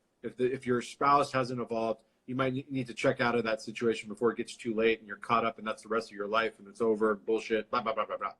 So what I'm saying is that really, really make sure that the people that you surround yourself with are vibrating on that same frequency, because it will drain the shit out of you. It literally, I mean, it's so taxing and unnerving and uncomfortable, and it's limiting your growth. It's because you're basically, you're handcuffed, and it's like, none of that anymore. No way. A lot of people will actually just choose to, not only get out of the situation, but to get into nature more as a respite, to kind of recover from having to deal with, we just kind of truncated all the muggles. Yep, totally. When people are in the matrix, they're a muggle. And it's not a very derogatory term, so that's why I like it. But it's descriptive. Very, very much so. And it goes back to Steiner. A third of the population are going to be complete zombies by the 21st century. Complete zombies. And a third of humanity is a lot of people. Okay? 5% of humanity is a lot of people. Yeah. 33% is a lot of people. And billions.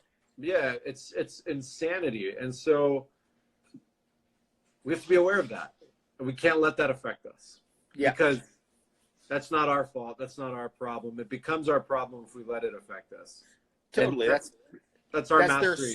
they're they're young souls or something. They haven't gone through whatever it is to fully develop their faculties of independent beings, or as Steiner would say, is their I and ego formation is underdeveloped. Correct. And so they kind of fall back into more of a herd mentality, and kind of want to stick with the herd consciousness. Yep. Then that's what we're going to be facing here. This is going to be really interesting. This year is going to be really interesting, which, by the way, I think you feel the same way. I have a super positive feeling about this year. As crazy as it's been, this year is going to be absolutely epic. It's amazing so far, in my opinion. So, dude, this has been the best year ever. Because what do you want to be bored? I mean, what do people want? It's like, what do you want? If this has been a terrible year for you, what kind of life do you want to live? It's like, this is what you're getting. Let's get into this. This is superhero stuff here. Yeah, if you're resisting what's happening right now, you're going to get ran over. You'll get mowed over. You'll get beaten up and left on the side of the street. And that's unfortunately what's happening to a lot of people. But if you have the wherewithal and the presence to take the energy of what's happening and to look within yourself and to move that forward in your own projection and power, then this is the biggest catalyst of all time. This is the biggest catalyst that we've seen in our lifetimes. Never experienced anything like this before. And so that's, I mean, yeah, a lot of people are losing money. A lot of people are not working and stuff like that. But in the big picture, come on, what are we talking about here? That's nothing compared to what, that's nothing. Right, exactly. Well, it's, people are losing money. It's like, well, is that your whole life? I mean, come on. Like, yeah. Right? It's like you just got to get into the right mindset about the whole thing, and you'll really be enjoying it, because Mother Nature's going through a great reprieve right now, a great reset. And you could go through a great reset. I think that's how you're taking it. That's how I'm taking it. It's like, this is the biggest reset of all time. What an amazing moment. And we'll look back on this, 10 years and be like, dude, 2020, that was a crazy year. Crazy year. The up-leveling year, the put it in your face year, the year where you didn't have a choice. It's like, that's, because every year it's like, okay, what is it? Your New Year's resolution. I'm going to do this. I'm going to do this. I'm going to, well, dude, come on. Like, if you don't do it in 2020, you're fucked. I just think it's amazing that people are being forced to not work. And so they have to get on the internet and study. Yeah. I mean, yeah. Come on. To become a human being as opposed to a human doing. Like, come on. And, yeah, and grab hold of your health, right? If there's ever a moment where it's like, wait a second, maybe I need to understand how my immune system works, and what is an antioxidant, and why do I need to detoxify my liver, and why does my kidneys need to function, and what is acidosis, and how does disease harbor in my life? If there was ever a moment where you can learn some of the key principles of the human body and the chemistry of the body, it's now, not tomorrow. It's now. What the hell else are you doing? What the hell are you watching reruns? It's amazing. It's just from every perspective. This might be, I really feel like this is the best year ever. I really do. Something really incredible is happening. And I really feel too, very strongly, that whatever the evil is on the earth, whatever that is, or the fear programmers or whatever's going on, they're about to take a big hit. They're about to take one in the jaw. And that's well overdue. They're taking it right now, dude. And they're scrambling. Mm-hmm. They're scrambling. That's the only way we can look at it. We can't look at it any other way, because we can create that momentum. We're not in illusion, like, it's completely delusional. No. But the way we feel into it, the way we feel the experience is the way it's going to exist in our consciousness. It's just, right? That's Steiner 101, right? That's super sensible knowledge right there. So I think if you can take anything from me, it's not being in delusion, but at the same time, the way your perspective and the way you perceive this whole thing is your reality. That's well said. I mean, what else would be your reality? Your perception. So right now we just have that moment to take a choice and go, boom, let's get the right perspective on events. And the perspective is that all of us had hoped one day all of industry would grind to a halt. It did. Yep. Suddenly it just everything ground to a halt. All of us all over the world at the same time. I mean, what an answer to our prayers. And then people are like, well, God doesn't listen to my prayers. Like, dude, what? That something just listened to all our prayers and everything got shut down all at once. And unbelievable. Then, yeah, incredible. And then I would just wish I could just take off work and it could all be, like, it's like this whole thing is an energy very similar to when you're in like elementary school or something. And like, when I was on the East Coast growing up, it was like a snow day. Like it was snowing after like school's going to be canceled. And then boom, school's canceled. And then you're hanging out with your friends building snow forts and stuff like that. It seems like that kind of energy feels like that. I feel like I'm 12 years old. Yeah. You know what I mean? It's like a child energy, and it's the best ever because it's time to play. It's time to have fun. It's time to, ditch class. It's time to the structure is not there. It's like, have you realized there's no such thing as Monday through Sunday anymore right now? It doesn't even feel like that. I mean, I haven't actually felt that calendar in quite a long time, actually, to be honest with you. But because I feel the collective is in it, you're still kind of pulled into it, right? Especially if you have a business and you're part of the platform, right? But now I don't see that calendar energy right now. And all of a sudden, and you and I talk about it. I talk about it all the time, almost ad nauseum, this whole Gregorian calendar thing, right? And how it's such a abomination of taking us out of our presence. And the whole thing where it's like, okay, well, time is an illusion, right? Well, let's break that down. How come they say as you get older, your time goes by a lot faster? Why is that? Well, it's because our brain has been patternized by the structure of a calendar. And within that calendar, not only a false calendar, mind you, so it's not even that it's a false calendar, but it's created such a structure in your mind, heart, soul, and everyday activity, Monday through Sunday, 12 months a year, with 6 distinct holidays, with 7 sporting events, big sporting events, that our entire reality is based on those events. And those events are virtually the same thing every single year. And so as 10 years goes by, 20 years goes by, 30 years goes by, you get stuck in that pattern loop. And that pattern loop, what does it do? It takes you out of this breath right now. You don't see the beauty in that moment. The beauty of sitting here while you and I are having this beautiful discussion with so many souls listening right now that are feeling the vibration, because most people are stuck in the pattern. What do I have Friday night? What do I have Tuesday morning? What do we have with Easter? What do we have with Christmas? What do we have with this holiday? This guy's birthday, this Valentine's Day, blah, blah, blah, blah, blah, blah, blah. So we're completely out of the now, the presence. Eckhart Tolle and all those guys, whatever their names are, they're always talking about the power of now, the presence of now, your law of attraction, all that kind of stuff. Well, I'm just explaining it on a construct level on why people are in that frame. And so now, because there's no freaking schedule right now, nobody's going to work, nobody's on the streets, everyone just is with family, everyone's on here on lives with us, everyone's learning about truth and wisdom and talking about stuff. Dude, what the fuck? It's the best ever. This is the best ever. It's the best ever. And it also shows us how arbitrary everything is, right? That the government can just cancel everything. It's like, well, what have we been waiting for? Why don't you just cancel everything 50 years ago? What are we doing? What we have to run around like maniacs trying to keep afloat, pay bills, and pay taxes. Which, by the way, I'm so stoked that this is coming right during April 15th in America, doomsday for most people. I'm sorry, IRS, it's COVID-19. I'm trying to save my life, buddy. I can't pay the taxes. We're going to break on taxes, right? Yep. I can't wait for that whole story. It's the best ever. Best ever.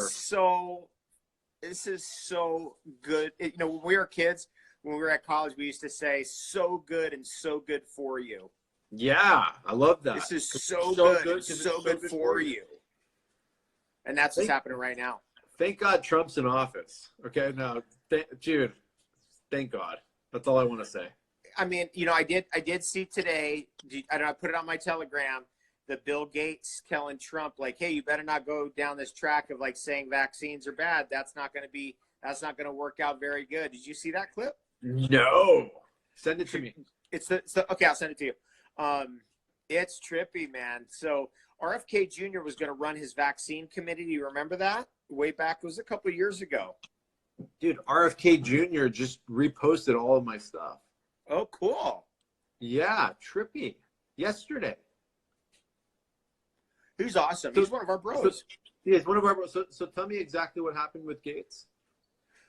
So what happened was that Trump met with Gates, and Gates said, and Trump was like, you know, we have to investigate problems with vaccines, and Gates said, you don't want to go down that route. That's not going to end well for you, or something like that. That's in the transcript?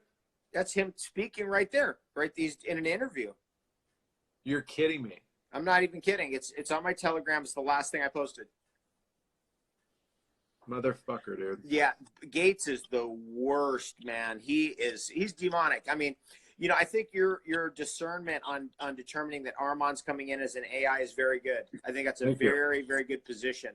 But I also think it's possible that Armand could be taking a body. And he has to at some point, because Armand's coming in full force through the AI, but it's coming through human form to create the AI. Okay, that makes sense. Right. And so maybe that's Gates. I don't know. I mean, Gates is just turning out to be more and more nefarious and evil. I never liked the guy. Never liked him. But did you know he's a Rockefeller? Yeah, I knew that. I just saw that whole thing. And his dad was way deep in tight with the Federal Reserve. Unbelievable. Yeah. And they ran, you know, their eugenics program, otherwise known as Planned Parenthood. Planned Parenthood. All my life, they were like, Planned Parenthood's very safe. You know, we're taking the parts, we're disposing of them. Meanwhile, they're selling those baby parts. Meanwhile, they're doing all kinds of crazy experiments with those baby parts. So it turned out that Planned Parenthood wasn't telling the truth ever, which should alarm everybody, should alarm all of us.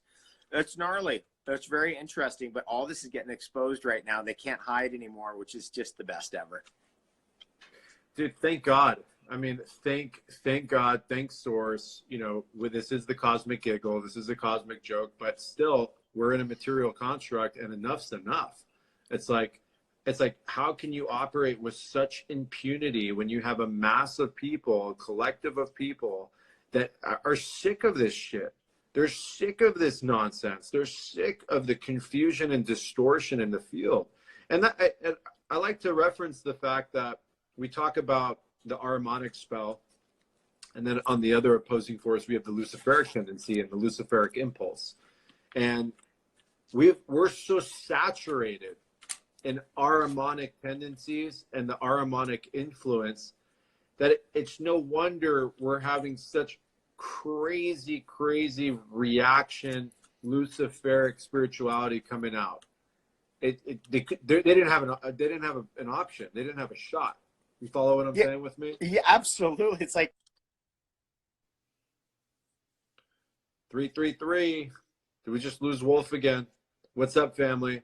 So what I'm saying right now, what's up, Ryan? My brother, stand up 9/11. Love you, bro.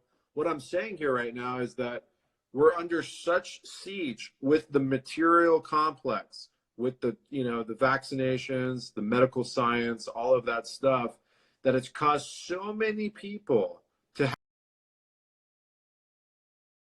hyper spirituality, where it's so overwhelming and so ungrounded. We call that the Luciferic impulse. That's Lucifer. That's the light bearer. Okay, that's the energy where I can soar to the sky like Icarus and show off my wings. But eventually, what happened? The sun melted Icarus's wings, and Icarus fell down to his death. That's a Luciferic Greek mythology.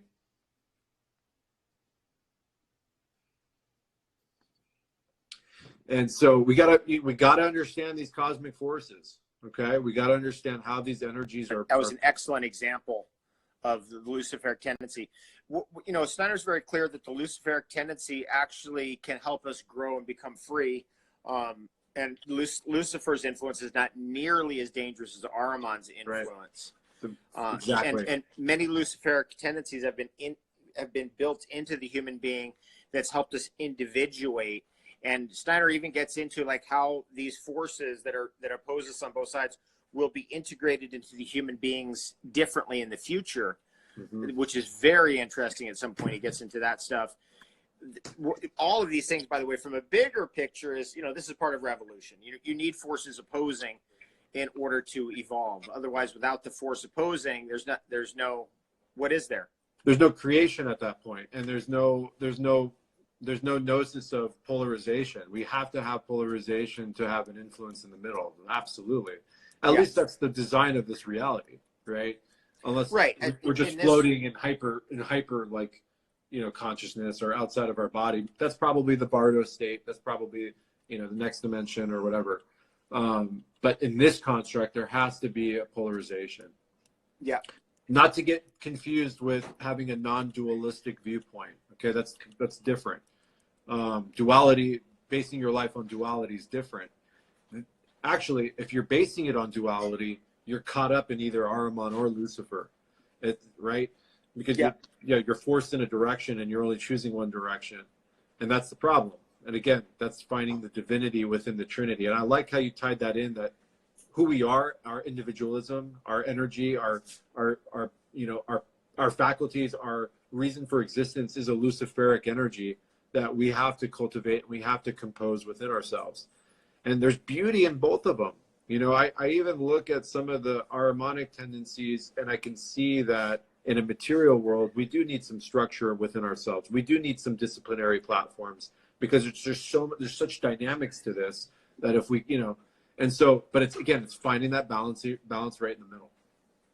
I was talking in a video that I recorded earlier today about what Steiner says about these forces, which are energies that they interpolate through all of reality.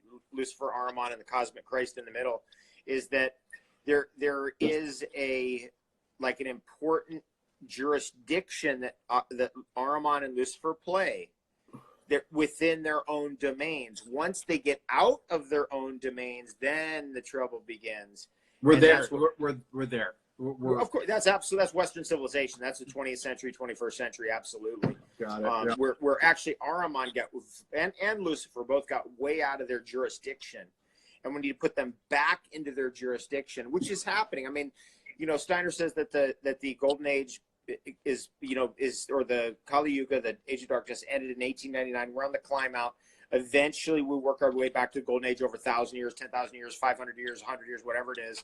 And in that process, the parasites have to be removed. And that removal of the parasites is exactly what we're undergoing right now. Yeah. We're like, oh, look at these parasites. We're trying to completely consume their host. Look at this. We become aware of it, and then we start removing them. Incredible, man. Well said, dude. I love this. You and I are supposed to be writing a book together on this concept. I think we owe it to ourselves first to commit to this. It's like, or are we going to take our own advice? Yes. We need to get those chapter titles down. And I think I have them down. Okay. I have my notes. And I have my notes too. I created a geometry as well. So I have some geometries about it. And I think we keep the first book super simple and super informative and direct access. So, any page, you can just turn to it at any time and get information, as opposed to a sequence. And so what do you feel about that? Well, I don't want I'd love our book to be bathroom reading, but I don't want it turned into toilet paper and a toilet paper apocalypse. So it's got to be good enough to survive a toilet. I think that's great. I mean, I really feel like the book actually needs to be picture, some kind of a quote or something, and some interpretation. Picture, some kind of quote, some kind of interpretation. Quote, interpretation, quote, interpretation. So it's not so heavy, it's very left and right brain. It's not so heavy of like, oh my God, I have to read all these words. Just simple ideas like, we were talking about Victor Hugo's quote, if you believe absurdities, you'll commit atrocities. A very easy concept. Think everything that's important is easy like that. I completely agree. And actually the book is the model of the actual template of the reality, right? It's the divinity within the middle, right? So the book is an actual representation of where it's not two left brain and it's not two right brain. So it's actually coded with that. You follow what I'm saying? Yes, yes, I like that. I mean, I think certain people have been able to successfully produce books like that over the years. A lot of coffee table books are successful like that because they integrate both sides of the brain, and they're very fun to look at. But I think we can do something really good, like with Amanda Sage as being our artist, something like that. Or maybe we get a bunch of different artists so they can represent their art in the book. I got 10 artists. It's even more creative. Ready to go. Yeah. Yeah. Well, I really wanted we could get a quote. We can get our quotes. We can get the information, and then give it to them, interpret it for them, and have them do a rendering. Right. I agree. Something like that. So and then I want to do like a coffee table book, like a hardcover. Yep. And a soft cover. So again, it could be like a toilet book, but it also could be a coffee table book where it's out there and it's like, here's a nice thing, just open up and look at. And I think we want to, as part of our goal, to get people away from their phones at least some degree, right? Looking at screens is like, that's one of the things I'm like, that's the biggest issue actually since this whole thing's been going down, is I've been looking at screens too much. I think you're dealing with the same, whether it's your phone screen or whatever screen you're looking at. And what a great idea to flip things around and look at a book, but not a book that's like, oh my God, how am I going to make sense of this? But stuff that's just an easy point, beautiful illustration that's got depth, very strong quotes by some of the world's greatest thinkers, and then boom, you go to the next page. And then what we'll do is we'll do an audio for that book as well. And so you can follow that book along with an audio, because audio would be very easy for that book. Very, very simple. And to see it, feel it, and hear it, I mean, you'll lock into that experience. Boom, right there. For sure. Totally agree. I think that's a great idea. Okay, then let's get on it, because dude, our plates are fucking heavy right now, but this is calling. This is the time to do it. This is the time to do it. Yeah. I also need some other creative outlet other than what I've been doing, because what I've been doing has been, it's like just running things at day to day, making, filling in the gaps. For example, we had shipping problems and stuff like that, that everybody's going through right now. And, so I have to find certain people to fill those roles, and that, that's been a big issue, but it appears we've got it pretty well covered right now. So I have a little bit of time. Thank you. Amazing, brother. Hey, thanks, so I want to make this announcement. So tomorrow at 5 p.m. Pacific Standard Time, I'm going live on my Instagram with Paul from Synergy Science. We're going to be talking about the key technology. We're going to talk about how the key technology works against Wi-Fi radiation and 5G.